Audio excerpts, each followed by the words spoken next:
Yeah. 3, 2, Two, the one. 1. You got to turn it up, son. All right, man. How was everyone doing this fine Thursday evening? I am one of your hosts to the amazing PS Comics I Love You podcast. The only podcast come down here from Southern California, here in the Coachella Valley. I'm one of your hosts again, JR Kabukungan, aka the Dark King, and the host with the most, my awesome friend, my cohort here is the one and the only. The floating head, because I'm using the old school Zoom technology. Mhm.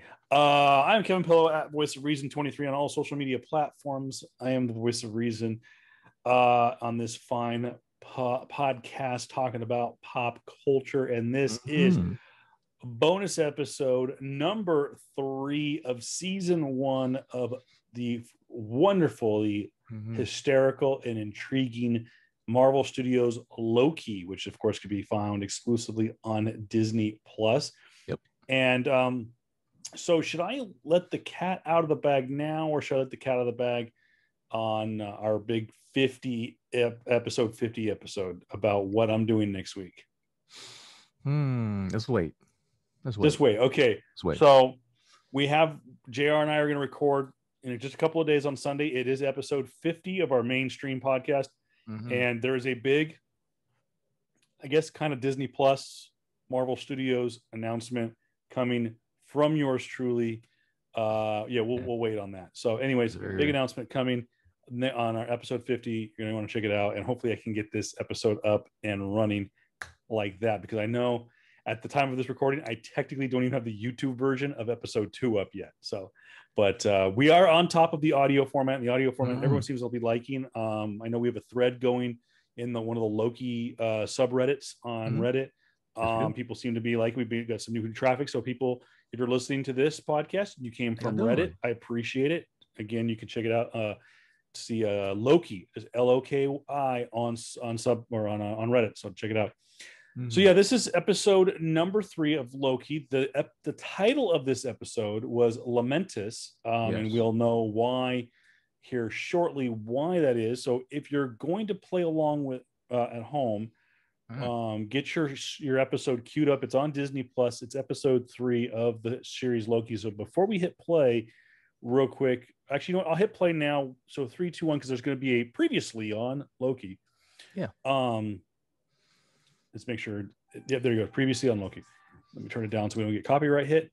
What did you, real quick, out of the chute, what did you think of episode number 3? A bit. It was a slow pace and fast pace, if you know what I mean. Yeah. It was a weird change of pace type of thing, where it felt like it had a slow buildup, but when it did, finally build up, it felt like it just went by too fast. Right. For those who watch the episode, you know exactly what I'm talking about, type of thing. I feel it was a lot more introspective episode in general, right? And I not my favorite episode. I'll say that. That seems to be the consensus. And I think that seems to be the consensus with a lot of the Disney Plus shows. I think that you and I actually kind of enjoyed episode 3 on Falcon and the Winter Soldier. Yeah. But some people say that right there it was kind of like right in the middle. That wasn't their favorite. Yeah. WandaVision, in my opinion, WandaVision took off on episode number 3. That's right. And it's funny, was I was doing a little research that there are some people that actually don't like episode 3. And it's not because it's a bad episode. It's because after episode 3 was the second week, by the way, of WandaVision. WandaVision aired episodes 1 and 2 in the opening night. And I think people just had a negative taste because the first 2 episodes were not what they expected. And I think looking back as a whole, WandaVision was a good show. But anyways, episode number 3, I agree with you, JR. It's not a bad episode. It's not my favorite. Yeah. But it is a important episode. Yeah. It was. Go ahead. Just real quick, we open up. It's a kind of an island scene, and we see the Loki variant, not the male Loki, but Lady Loki, and we see. Wait a minute, this is one of the TVA agents that we were introduced to in episode 2. But anyways, going back to what you're saying, JR. Yeah, it was one of those episodes where like I thought we would have more meat type of thing, right? in the sense Yes. of story. But if anything, the meat was elsewhere in the sense of like just how is this one episode struck me as like, damn, this is their Star Wars episode in the sense of like just scale, right? Yes. In the sense of Uh, scale, in the sense of like just like how cinematography works. And I'm like, all right, cool. This is where the budget went. This is the reason why it was 30 minutes, right? Like, I'm okay, okay. wondering. I'm wondering that too. There were moments in this episode, and we'll get when we get there. We'll tell Mm, you as we're watching along. And right now, we're seeing the TVA agent and Lady Loki um, having a drink, and Lady Loki's explaining what a brain freeze is, and she talks mm, about like not being able to remember things mm, and whatnot. But she's trying to get the information about who guards the Time Lords or the whatever you want to call them. I can never yeah. remember what they're actually called. We just kind of calling that ones. I know the Yeah. stars, there are Doctor Who fans that are throwing a conniption fit right now. It is. I did have that moment. There's a couple of moments in the episode, and as we follow along, I'll point them out. Was I felt like they were using those Dave Filoni, John Favreau sets that they designed for The Mandalorian. For those of you who don't know, when The Mandalorian and the book of Boba Fett come around in Christmas time, we'll talk about that more specifically. But 90% of The Mandalorian is shot on a gigantic soundstage. It's one circular soundstage in Yeah. this warehouse with these crazy super high definition screens around it. And so rather than move sets and move to locations, they bring the locations them and shoot this. So there's a couple of moments in this episode where it looks like they shot in there. We the next episode we find Lady Loki coming into the TVA. We find out where she left in the end of episode 2. She's trying to get her way back into the TVA. Of course, Loki is right behind her. But this is where we get to start to see some of the action that you kind Yeah. of said has been lacking, where it's been kind of ho hum. The fight Yeah. scenes were kind of like blah. Yeah. I think this more than made up for it. Yeah.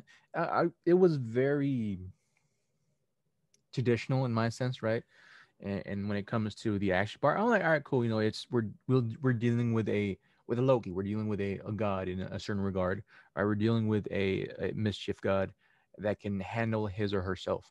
So cool. You know, Yeah, it makes more sense now after watching the whole episode why the TVA, right, aren't as aren't as grandiose or overpowered as I thought they originally were, right? yeah. Because of like the things they did reveal during the episode, right? I thought the TVA was like what's it called? There was what's that Marvel dang it.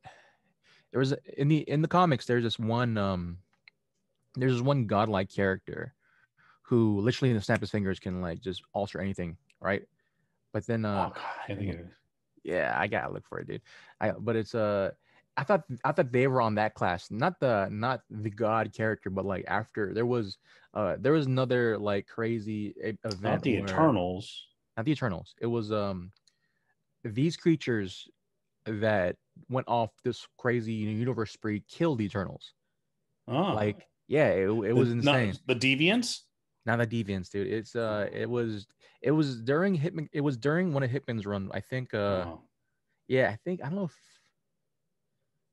don't know if it was the one where Doctor Doom faced off against them. I don't know if it was Eternal or something else, but yeah, it was some crazy like end of like universe event type of thing, where it just shook up the multiverse. But they were called something else. I got, okay. but yeah, I gotta figure it out. I thought they were on that type of level, but now thinking back at it and looking at how the episode characterized them, like, all right, cool, makes more sense. That's the reason why they're all kind of freaking like fodder right now, right? They're cannon fodder type of stuff, right? Yeah. You have 3 or 4 of these TVA agents, right? TVA agents, I thought that can handle themselves, aren't handling themselves, right? So I'm like, all right, whatever.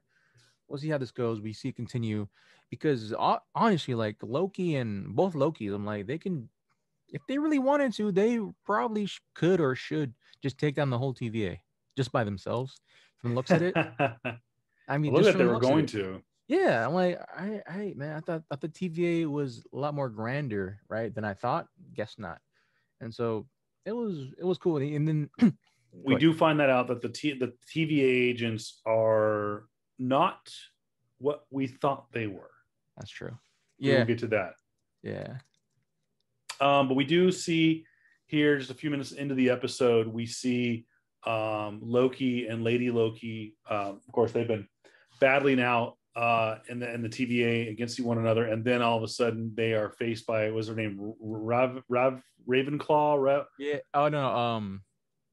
She has an awesome name. I just forgot what it's called though, dude. But yeah, I know what you're talking about. But anyways, she tracks him down right outside the Time Lord's office, and I know that's not what they're actually called, but yeah. And then Loki gets a hold of that little iPhone that a Lady Loki has, and he transports them out of trouble and lands them on a distant planet or moon called Lamentis 1. There's your name. That's why it's called Lamentis. I did some research, very light. No real mention of this world. I don't know if JR, if you read anything about it. Is Lamentis an original? I'm pretty sure I'm pretty sure it's somewhere. I'm pretty sure it's somewhere in the MCU or the just Marvel in essence, right? It just escapes me. I'm pretty sure it's just like it might be. Honestly, I wouldn't be surprised if Kirby just like just put it off somewhere and they found it out. It right? did. You know what? Now that you mention, as I'm watching this scene, and of course it's a purple planet, or it's a moon actually. It's a purple moon, and a planet is preparing to crash into it. It's very much I guess it looks like a farming moon. So it would be like, just basically just imagine like in the Midwest where it's just nothing but like a farm town and stuff like that, and that's what it is. A bunch of tractors and stuff. Reminded me a little bit of, if anyone's ever seen the show on Netflix, Lost in Space. Of course, it was the remake of the old. It had that kind of feel to it. But anyways, Lamentis 1 is where we're at, and we start to see a kinship rising between these two foes. They keep battling each other, but at the same time, is they are, they're kind of creating like this unofficial kind of friendship, I guess you'd say. So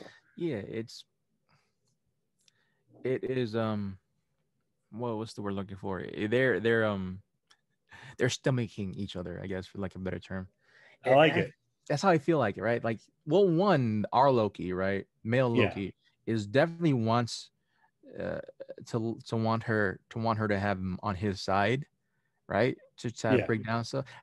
Even I gotta say though, even this whole series right now, I still have no clue what our Loki's true intentions. Because even now, I'm still second guessing him, right? Even now, even though he's like said it himself, like, oh, I definitely want to, just overthrow the time, whatever, right? The time gods, whatever. And I want to take over the TVA. I'm still even second guessing that. Like, what is the actual end goal? Because that's how much respect per se I give this Loki. I'm always questioning whatever this Loki does, right? Well, he said in episode 2 that he wanted to disrupt the timeline. I think it was inevitably to save his own demise.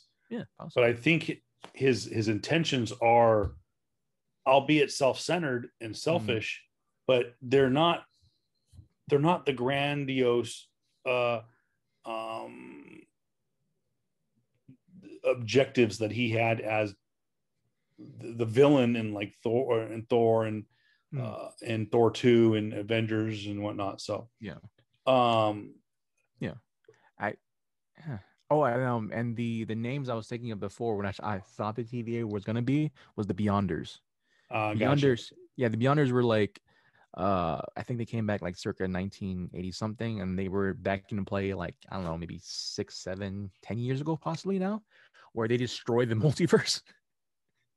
And so I thought they're on that level. They're clearly not on that level. They're clearly not. And so that's what that's what I thought they're going for, but then I guess not, man. No. Well, we see one of the first big reveals of episode 3 that happened, and it's happened so kind of nonchalantly, was Loki 2012 continues to refer to Lady Loki as Loki because he thinks it's a variant of himself, maybe from a different universe or just a spinoff of his own personality or his own whatever. But Lady Loki keeps saying, "Don't call me that. I'm not a Loki. I'm not some carbon copy of you that went, went weird." She's like, "Just call me Sylvie." Yeah. Now, okay, get them long boxes out, because who is Sylvie? Well, there are two different characters who garnered the name Enchantress, and JR talked about this at the end of episode 1. When I'm sorry, at the end of episode 2, Yep. when we saw Lady Loki make her first appearance, JR made a point, and you can go back and listen to the archive. Of course, we'll have a playlist on YouTube, and of course, you go on to anywhere your podcasts are available. This is episode number 2. But JR talked about it. He asked me point blank, "Who do you think it is?" And I'm like, and he pointed out this thing that it was the Enchantress. I'm like, "Oh shit, yeah, okay, I see it." So we see Sylvie, long boxes out. Sylvie is one of there's two Enchantresses in the Marvel Cinematic Universe, but I believe Sylvie is the original, if I'm not mistaken. So. Yeah, I think she is. No. Sylvie is the more recent iteration. You're right. I apologize. Is the more recent She's the more recent iteration. The Sylvie that we're trying to talk about is Sylvie Lushton. She's from Earth 616, and she was given powers from Loki. From Loki. Okay, that's what it is. That's what makes this Loki different. Sylvie is the more recent Enchantress, but in continuity, she is the Enchantress that has received her powers from Loki. Yeah. So it's a weird convoluted thing where like Loki not just gave her, but like created her in some weird essence, right? And it's this weird thing. She first came out in, if I remember correctly, Dark Reign, Young Avengers. It's Dark Reign Avengers, Dark Reign New Avengers #1. I just looked it up before we started doing. We do see here another moment where the God of Mischief himself is trying to get one over on the locals here in this on Lamentis 1. And he poses as this kind of whacked out woman and appears as her husband. And of course she sees right through it, blasts Loki and whatnot. But we do see a bit of his magic. I will point this out from the moment that Sylvie unveiled herself as that name, saying, "Oh, I'm Sylvie. That's one of my aliases." Is from that moment on, when the two of them would talk, it was Loki performs magic tricks. Yeah. But Sylvie performs enchantments. Yeah. So keep an eye on that adverb. So yeah. It's got that right, I think. Yeah, just to kind of clarify on the Enchantress kind of thing, there is technically 2 Enchantresses, right? Yes. Within the Marvel 616, because one is actually from Asgard, right? While this Sylvie, specifically Sylvie Lushton, she was from, I'm looking up right now, she was from, that's right. Long story short, Asgard is not in Asgard anymore, and it was upended and moved to Oklahoma. Yes, that's where it's at. Long story short, right? Because they did the same thing in the MCU where it's not in Asgard and it's now somewhere in Norway, right? And so they kind of did similar paths. Kaput. Yeah. Oh, how about now? Can you hear me? I can't hear you. Really? It might be your headphones, my headphones. Bro. It might be your headphones. Let me see. Yeah. All right. Well, we're having technical difficulties. JR, you can continue to talk until I get reconnected. Cool. But yeah, the Asgards in Marvel comics, they went from Asgard to Oklahoma, and I think that's where she was just an average girl, and she was giving her powers there, and so there you have it. And so, can you still hear me? We good? Don't do this to me. Hey man, it's not a day until it's just an average day, and it's getting technical difficulties on.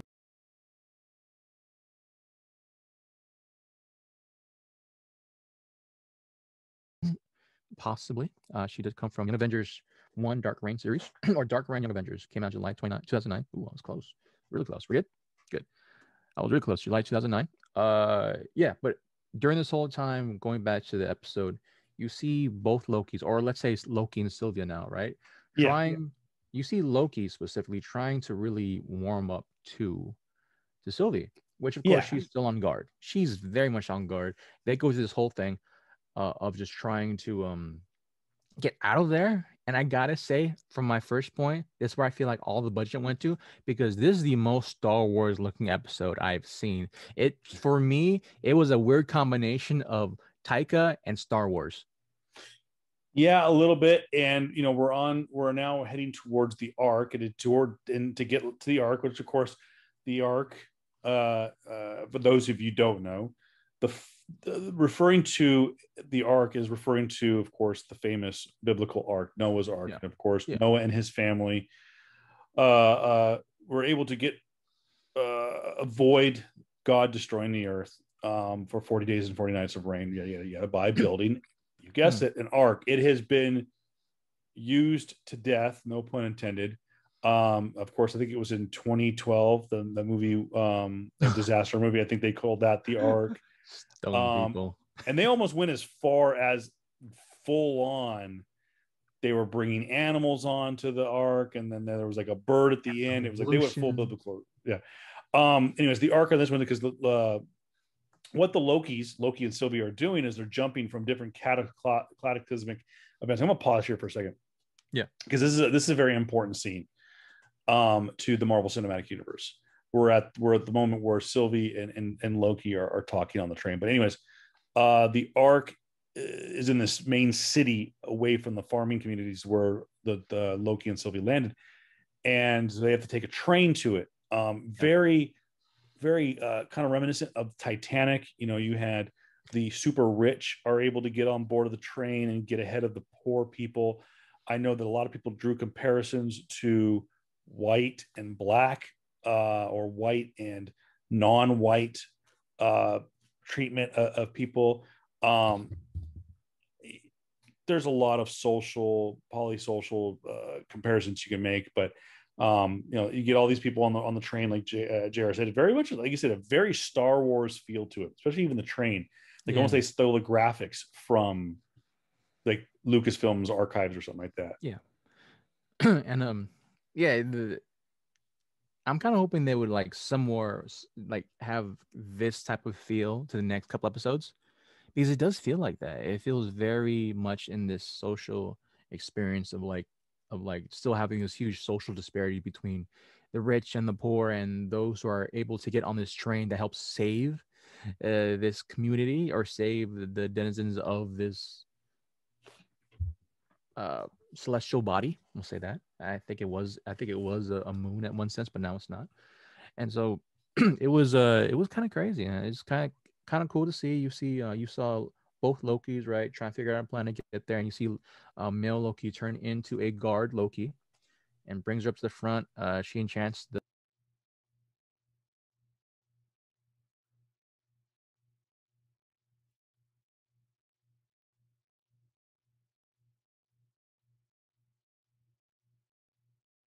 they continue to swap stories after they are able to sit down and try to like kind of somewhat lessen kind of close, like bring down the walls, right? Bring down their walls, trying to see what is the other Loki thinking, what makes them tick, type of thing.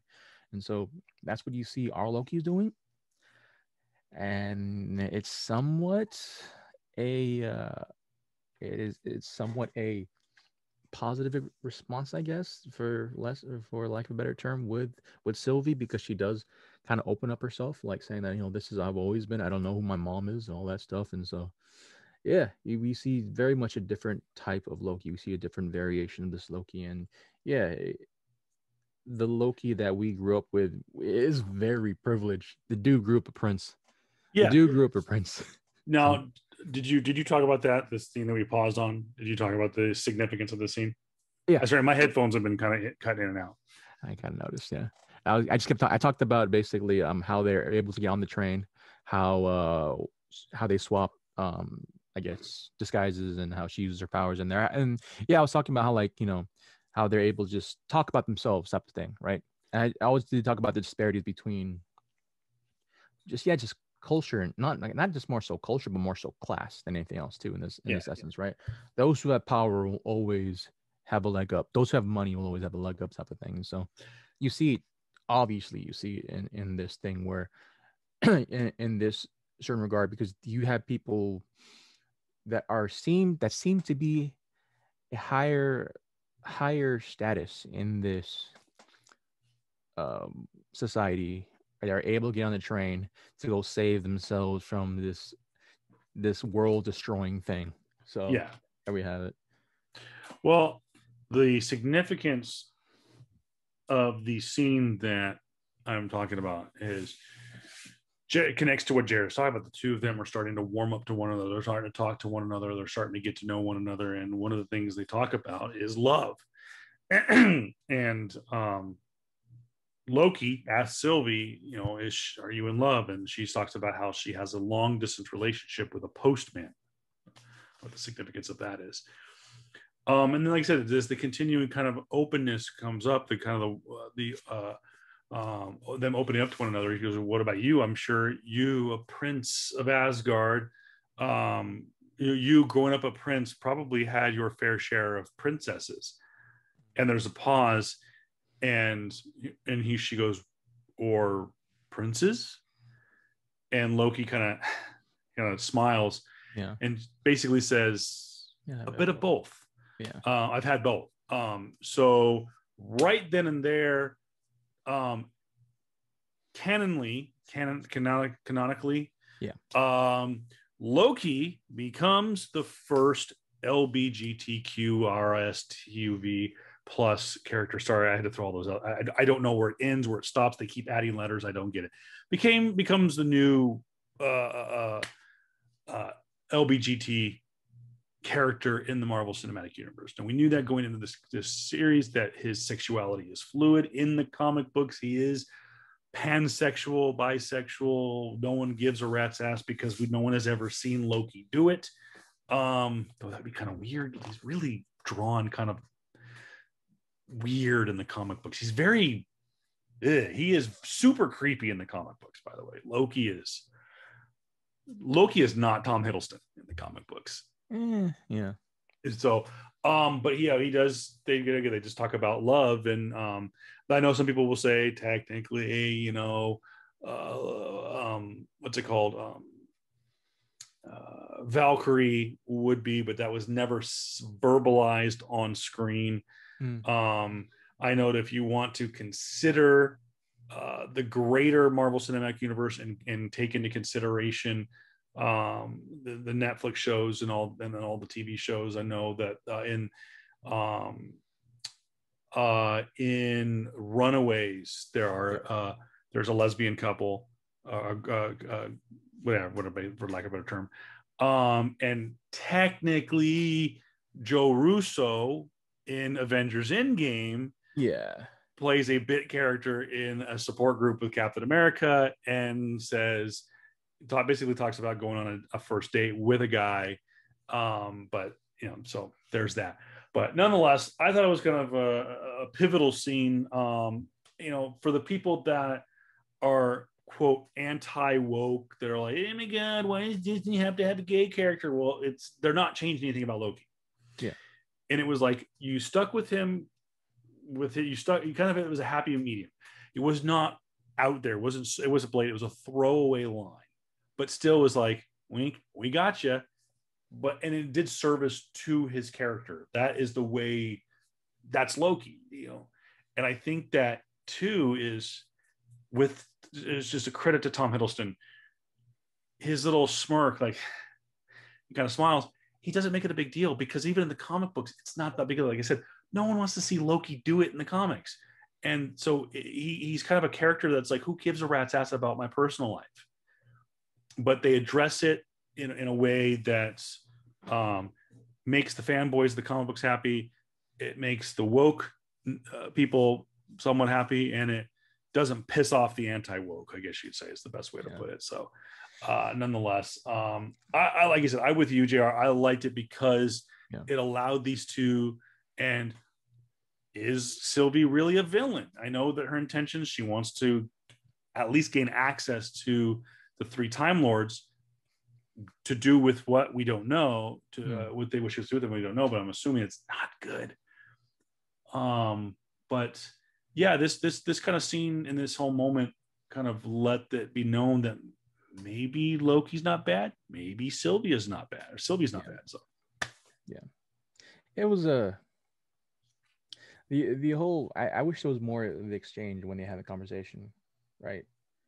I wish they had more of exchange of like just that, just trying to figure out, where do they stand in a sense of like just, what comes after this? yeah, Why do you want to do this? Like, really, why? Right? And I know that both Lokis are playing their cards close to the chest, and they're absolutely identical to one another, but more so just, I would think that there would be a lot more nuance. yeah, Right? I thought there would be a lot more nuance, and granted that this is a different Loki that I have been seeing, right? The Tom Hiddleston Loki. This is a much different Loki from what I'm seeing, right? And his character that he's playing here in this Loki series is there's a lot of new ground for this character, because he is very much that like this weird uh, for me he's somewhere between like a Doctor Who, like okay, full yeah, I on like it. Doctor Who, and he's somewhere between Doctor Who and Loki from the comics, in a sense of like, or Kid Loki. I'll say that Doctor Who and Kid Loki, because Kid Loki has a lot of this childlike innocence, right, that he has had, and that and is willing to like just tackle things head on and is wanting to be better. This Loki somewhat has that, Yeah, but he's also this weird thing of like him trying to be a lot more, I don't know, just weird, conniving, kind of weird. Not there's wisdom there, but it's offbeat wisdom type of thing, how they met that old lady, right? yeah, Their first interaction, right? And how he gave it a line like, "Oh, it's diplomacy, yeah, it's diplomacy," right? And he transforms into her late husband. He gets shot out too. yeah, So I'm like, okay, I see where they're going, and a lot of this Loki just reminds you, like, damn, this is the brother. This is the brother that Thor wanted, right? Like when after they got done, laying their guard down, she's resting. He's up and awake and singing Asgardian songs. that was That was a so. good scene. That was It an was a interesting good scene. scene. Yeah, how he's up there being raucous and just singing Asgardian songs. I'm like, damn man, I wish Thor should have seen that type of thing, right? And how even after he has that solo of him just singing very poignantly and very melodically, and then he goes back to singing raucous freaking Viking songs, and he's like he brings the book, he drinks a drink and like, oh, he slams to the floor, another. I'm like, I all thought that right, was. I cool. love that scene. That was All so right, a callback to Thor 1. Yeah, yeah. I'm like, all right, cool. You are your brother's brother. You are Thor's yeah, brother, right? You definitely grew up in Asgardian. So I'm like, yeah, that's for me to really look back into it, and this is my my psychology uh cap on. I'm like, all right, definitely see a different version of nature and nurture type of thing, right? Where yeah, when it all comes down to, when you are comfortable, you go back to nurture, you go back to where your environment originally was. And to see this Loki, I'm like, all right, his nurture, his nature, or no, his nurture was definitely Asgard, where his yeah. mother believed in him. She didn't have that. She didn't have that at all. And so, yeah, it was such an interesting take on it. But just fast forwarding a bit, during that fight, during that scene, we had one of the freaking Karens of the board didn't like the loud talk, didn't like the loud singing, and got a guard, Asshole. asshole, and they got a guard, and did a fight, and they got thrown out. They got thrown out of the train, and then yeah, they got thrown out of the train, and like they're just basically they have a little spat. She gets angry. She vents out into the abyss, just yells, and saying, "Yeah, you feel better? All right, let's go. We can go to the ark and try to see if we can save ourselves." And they have this long walking. Uh, no, not really. They have like a scene or two where it just really shows off again the freaking atmosphere, the cinematography. I'm like, bro, like this is where the money went, right? As much as I want to, as much as I wanted them to, to really break down the details and like really talk about, which Sorry, I very just like, missed a great line. I got to remember this next time I get absolutely trashed. Sylvie goes, "You're drunk," and Tom or Loki goes, "No, I'm just full." Oh, yeah. I remember that line. Yeah. And he goes, "I may be very, very full, but." Sorry, I didn't mean to cut you off. That's I okay. just saw I was like, "Oh my gosh, it's such a good line." Yeah. But yeah, after that scene, they again, you see where the money went. You freaking see where the money went, man. Like just the amount of CG and detail and just the backgrounds and just this looming freaking planet coming into this moon or celestial body is like, wow, it is beautiful. And that's probably the reason why it was 30 minutes type of thing. So yeah, it was just again, man, I really think they're going with so much different style through every one of these series where like we have a specific style for One Division. We have a specific style for Captain America and the Winter Soldier, and now we have a specific style with Loki, where it Yeah, looks like again it still has this crazy 60s 50s like nuance, not nuance, but like this new age type of like retro. But then they have now in this episode particularly this super stylized Star Wars s and like cyberpunk s type of neon lights and uh and craziness, man. I love that. I can't really pin down the style of this series yet because it's given us so many different styles. It's crazy. I love it. Near the end of the show too, you actually I don't know if you want to talk about that. Do you want to talk about that or do you want me to talk about it? what's that? Just the third act of the episode, the final act. I really kind of enjoyed it. They do kind of come into a after they, like Jared said, after they get thrown off the train. We do see, obviously, too, we get to see Loki use a bit of magic because he's no longer in the TVA. Too, people go like, when can he use his magic? When are the time stones able to be used? They said it, they've let it be known that the magic and her enchantments and the time stones um, have no bearing in the TVA, but they're not in the TVA. They're in the future in 2077 on in Turnus One or what it was called. Oh no, But it's Lamentis. what was it called? Lamentis? Lamentis, Lamentis yeah, One. Yeah. yeah. So there is they're both able to use their magic, and like I said, they're heading towards this dystopian kind of. It almost looks like a cross between like Tatooine and Madripoor. Yeah. So again, like JR said, to stick with kind of the Star Wars theme, and I said the very Mandalorian production value is seen in this scene where they jump out of the train. Of course, the Tempod is destroyed. That's the little device, the little iPhone device they were trying to recharge. Mm-hmm. So, anyways, to go back to kind of trying to set the stage, they're walking towards this town, but going fast forward, and JR's got the third act. What you got, bud? No, just seeing the third act and just how we just went from like again, we had to talk about pacing. Where like it was this weird offset pacing of like it's slow, then it's kind of high, then it's kind of slow again, then super slow when they're talking about each other. And now at the end of it, it just like goes off the Richter scale, full on apocalypse, where you see bits of like chunks of planet Oh yeah, comments, right, just falling into this is crazy neon s looking city, right, dirt city, but it looks so freaking clean, like it's so beautiful, right? But it's being destroyed. yeah, Full on apocalypse. You see these towers falling over. You see both Sylvie and Loki running through the streets, fighting off the local guards there, trying to get to the ark, right? And all this destruction going from left of him to right of him.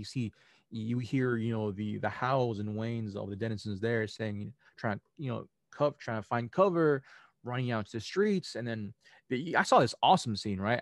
For me, like the strongest I've ever seen Loki, where a tower is about to fall onto them, and Loki goes, "I got it." And he pushes. He has some type of telekinetic powers where he holds the tower with his freaking mind and pushes it back. Why hasn't he used this freaking power yet? Okay, here is a fan theory on this. I'm glad you brought that scene up. It's right after, or I should say, it's right before. Spoiler alert. Hmm. don't get on the ark. Mm-hmm. Okay. Right before that scene is what JR just talked about. And that is a meteor comes flying through and takes out one of these towers in this town. Things start falling down, and Loki turns around and goes like this and is able to push it up.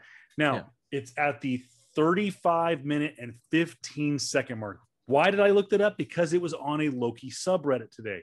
And the reason it is if you listen closely, there is no visual rune to say to back up this theory, but there is a theory that Loki is in possession of an Infinity Stone, that he used the Time Stone to stop and push back. And he doesn't just push it back, he almost pushes it back into place. If you really pay attention to the the CGI, it almost goes back in. And if you listen to the audio and listen to the sound effect it makes, and then go back and watch Doctor Strange, most specifically the scene, and I think it's in Tokyo, where he's fighting.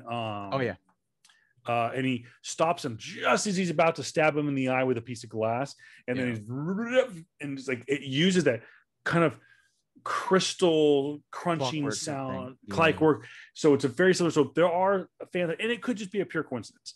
But there's a fan theory going around, and again, take a look at it. If you've already watched Loki episode number 3, fast forward to 35 minutes and 15 seconds. It's about the timestamp that I saw on sub or on Reddit.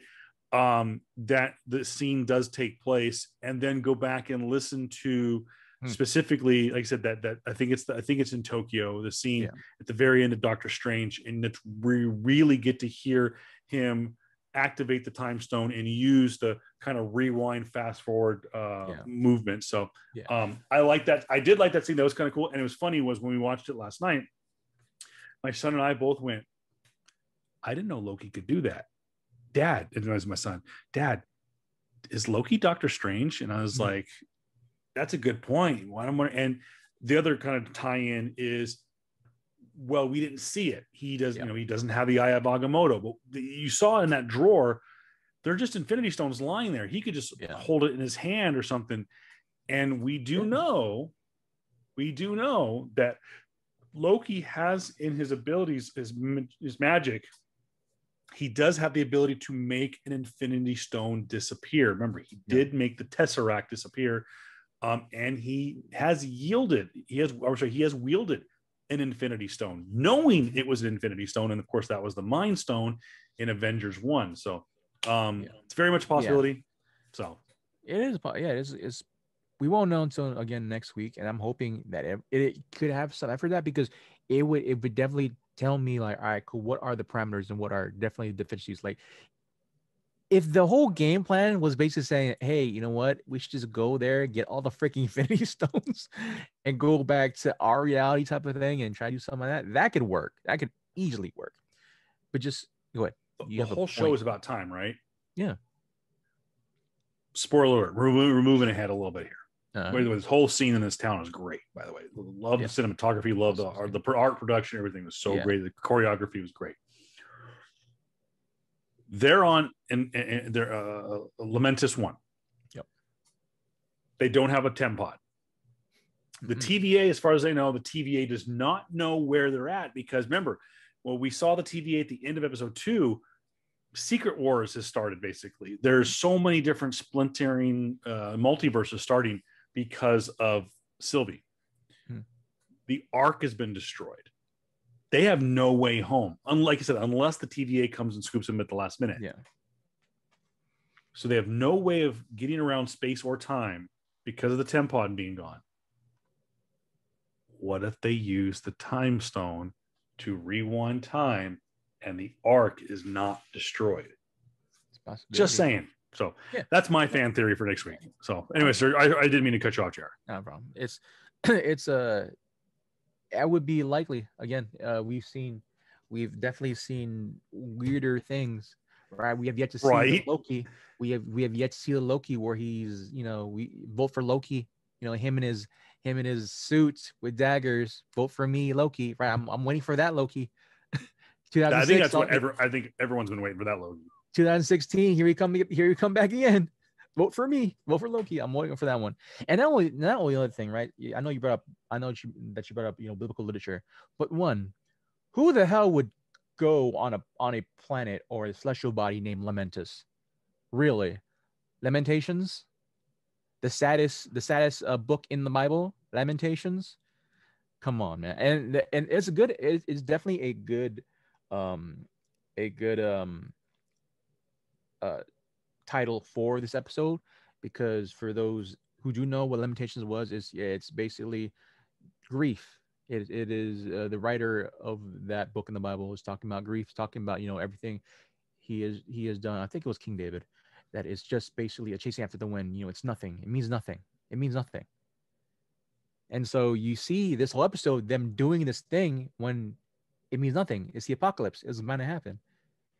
So it was a crazy little thing to see, where no matter what they did, what they talked about, and how the um the the payment of their quote unquote sins have come to basically come around, and nothing they could have done would have stopped the apocalypse. And like this thing they had been continually talking about. I freaking love that little tidbit there.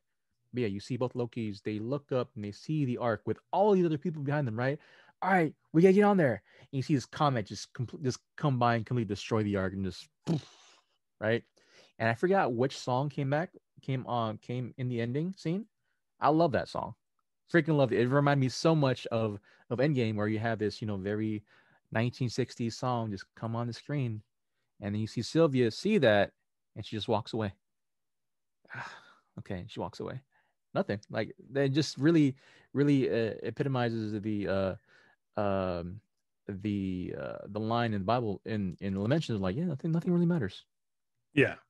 So yeah, that's the end of the episode. You see destruction coming to them. And yeah, it was a crazy cliffhanger, right?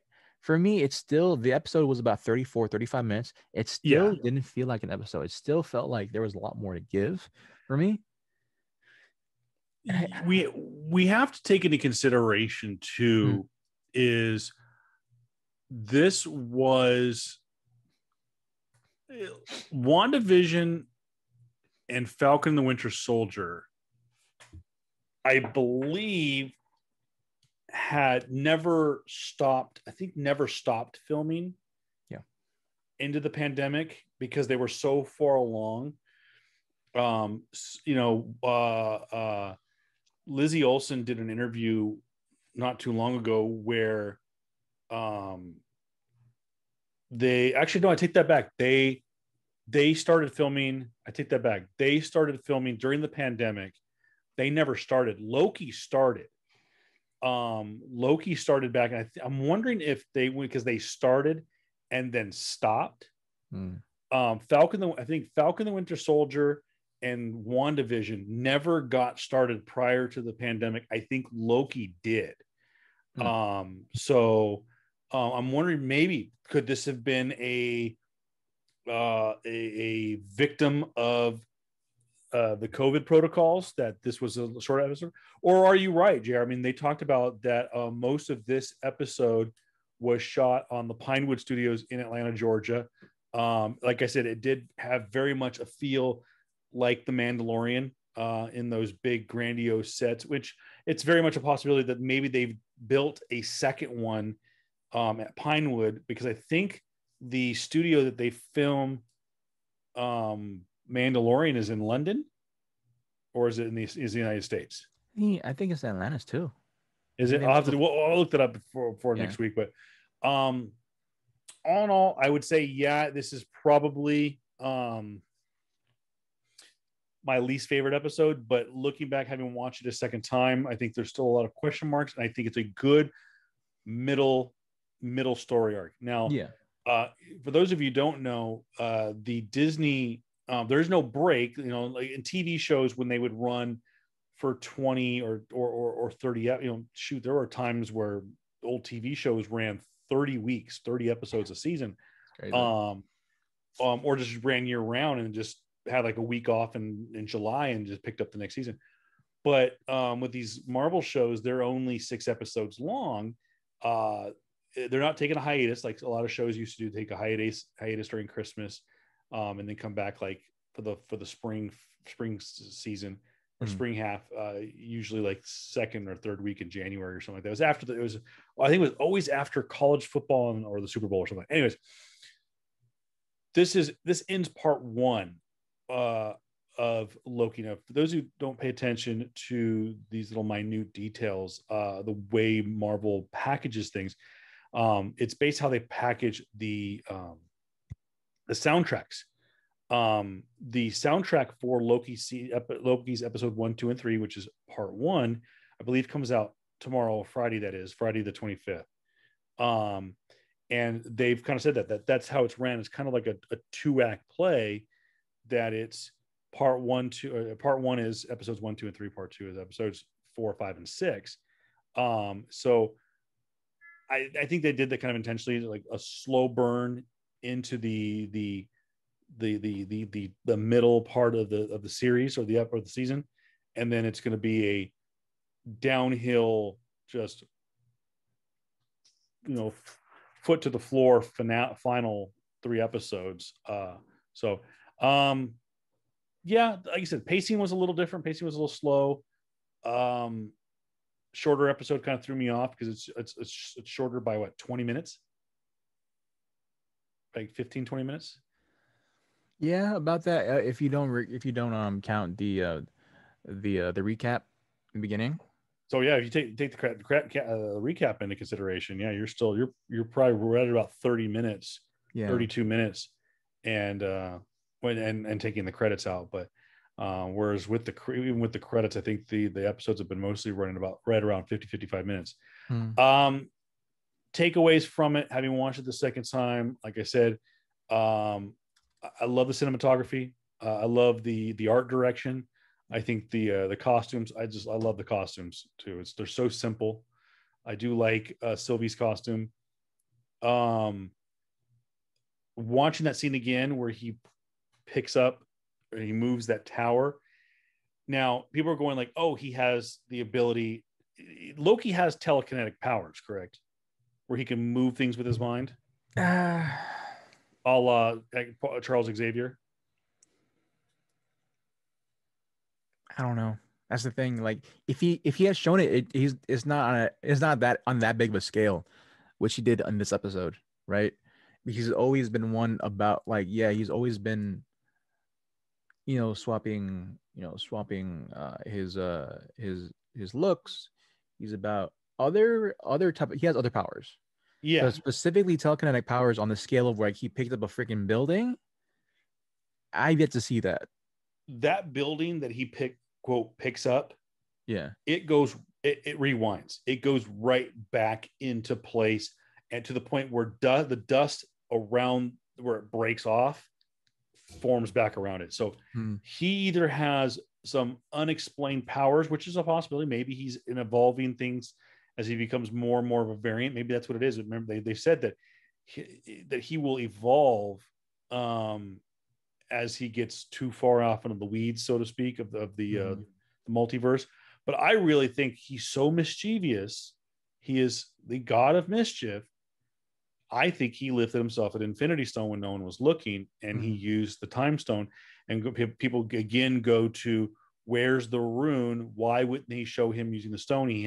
He still uses his magic. Maybe he used his magic to manipulate the stone. That he doesn't want Sylvie to know he has the stone. He doesn't want anybody else on the planet to know that he has an Infinity Stone. Because remember, outside the TVA, the Infinity Stones exist. They have power, and people could know what they are. People, some pirate on Lamentis could go, "Oh, wait a minute, that's an Infinity Stone." You never know what you're going to run into. So that's I'm going back to my theory. There's so many different sides to it, and I just don't know how they're going to get off Lamentis 1 without the Ark or the Tempod. So that'll be interesting to see. I just can't.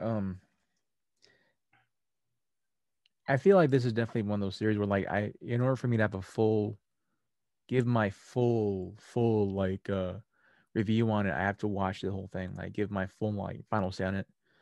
Like, because this episode was definitely for me not the worst, right? Not like worse in the sense of like you add the other two series that came out, but just definitely felt like it was out of place in the sense of like pacing, what we got out of it. It felt like there was a lot more I wish they could have done, they didn't do, right? Yeah. Flesh out a lot more like why is this they have so much screen time with Sylvie, but they didn't use it to the point where like, there was any like full on relevancy for it, right? Yeah. For me. Okay, I understand she's on guard, but no hints of like anything. It felt like for me, they kind of wasted an episode. I just think maybe what they it could have been better had they maybe added 10 more minutes to it, Yeah, and filled in the gaps in between. Maybe not add 10 more minutes at the end, but filled yeah, in the gaps in the middle. yeah. All in all, it was Yeah, still a good episode. yeah. It It wasn't my was, favorite. it was definitely for those things like I understand where they put their money in, right?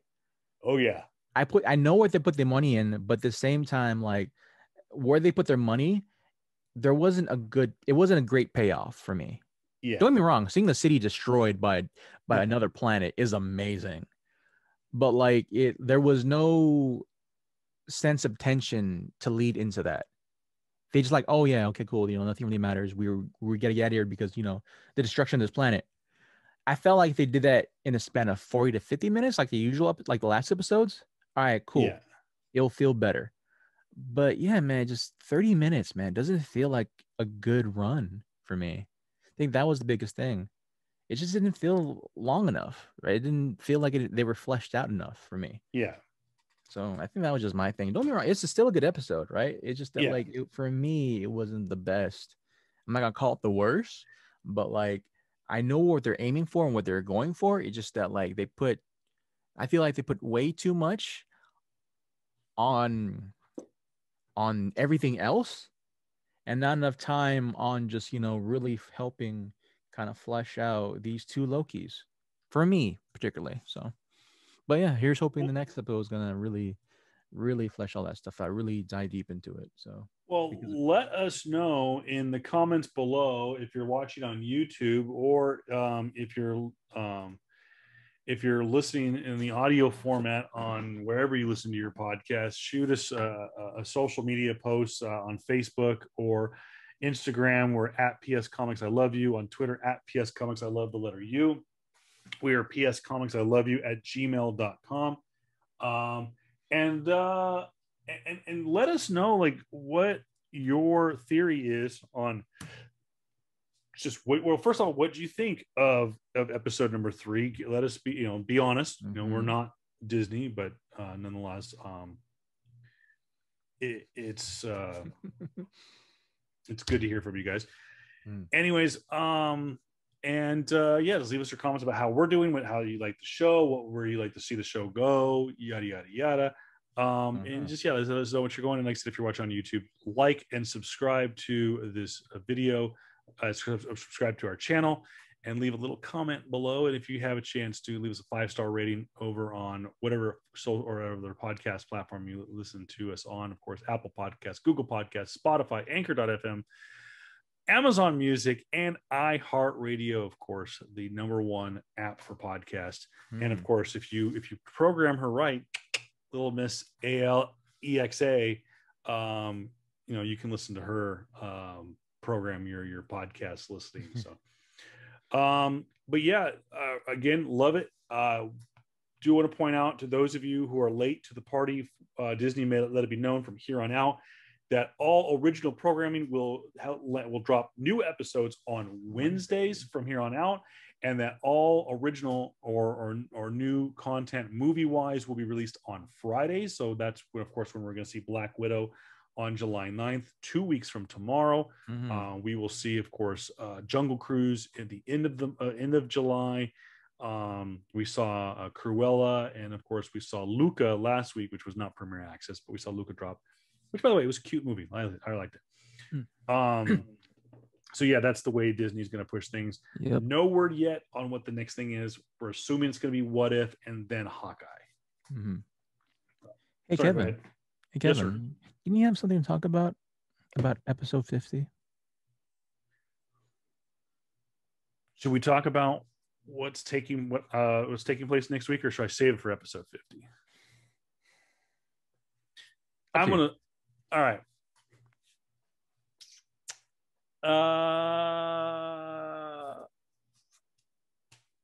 Oh, you know what? I'm gonna make you wait. I'm thinking about it, but I think I'm gonna make you wait. Yeah, I do have. I'm gonna save it for episode number 50. Huge announcement about yours truly. It has something to do with Disney Plus. It has something to do with Marvel. That's all I'm gonna say.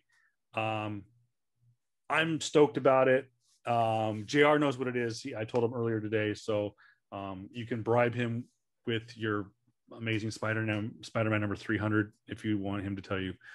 JR shakes his head like, yeah, if someone gave you Amazing Spider-Man number 300 for exchange for information about me, you wouldn't take it. But real quick, so we don't, because just in case we don't get a chance to do this on Sunday, I'm gonna do a little flex pull, just to throw a little book in on this week's episode. I'll do it real quick. I just want to say I love Josh Middleton. Oh yeah, I love that book. Yeah. Got me some. You know what I'm gonna do? I'm gonna do what JR does. I'm gonna show you the messy room. I'm keep mine closed. And yes, that is Stormbreaker in the background. Got a little David Mack. Got some grandpa covers here. Got the for Berserker issue number 2. Got the regular. I think this is regular issue 2, cover 2. There's the regular print and the foil print. Shout out to Desert Oasis Comics. No markup on it. Love it. Selling a variant on cover price. And of course picked up, because I didn't have it. I did not have cover A of issue number 2 of Berserker. So I now have all the cover A's.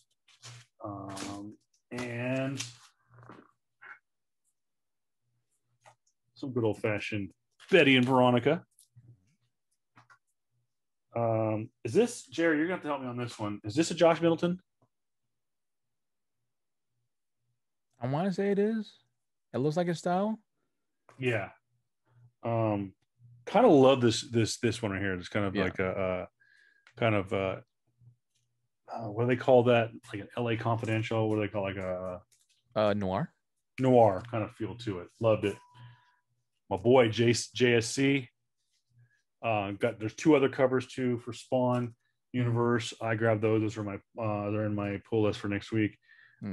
Silk number 4, Legacy issue number 30. I did get this one, Harley Quinn number 4. This is a DC Pride cover, just because I absolutely love the goofiness of Poison Ivy and Harley Quinn. I love that relationship. And Wonder Woman. And of course, Maria Levette's Eros Psych covers. This is issue number 4. I love her style. I love her artwork. I know that, people are familiar, like, if people don't know her, her from Faithless and Heartbeat. Good books. Thank you, Sid. Or actually, Sid wasn't there. Thank you. I think it's George at Desert Oasis Comics. Sid is on his summer sabbatical. Yeah. He's on his vacay and up in the Dakotas or Montana, or whatever, one of them. The cold states. Yeah. Real quick too. This weekend is a special signing event at Comic Asylum. For more information, call Comic Asylum Palm Desert to find out about the special signing event taking place there. They are not a paid sponsor. Just wanted to give Chick a shout out. Anything to wrap it up here with our? Nah, man, just gotta save my stuff for episode 50, bro. Add some stuff. All right. Some CGC, so I'm gonna show off then. All right. Well, he is Jared Kambakungan. I am the voice of reason, Kevin Pillow, saying so long for our 3rd episode of Loki, episode or season 1. It is the wrap-up show, and really appreciate everyone showing their support as we do these extra episodes, kind of cram it into our schedule. So, all right, guys, thank you so much. And as always, as we end every episode, it is peace. Peace.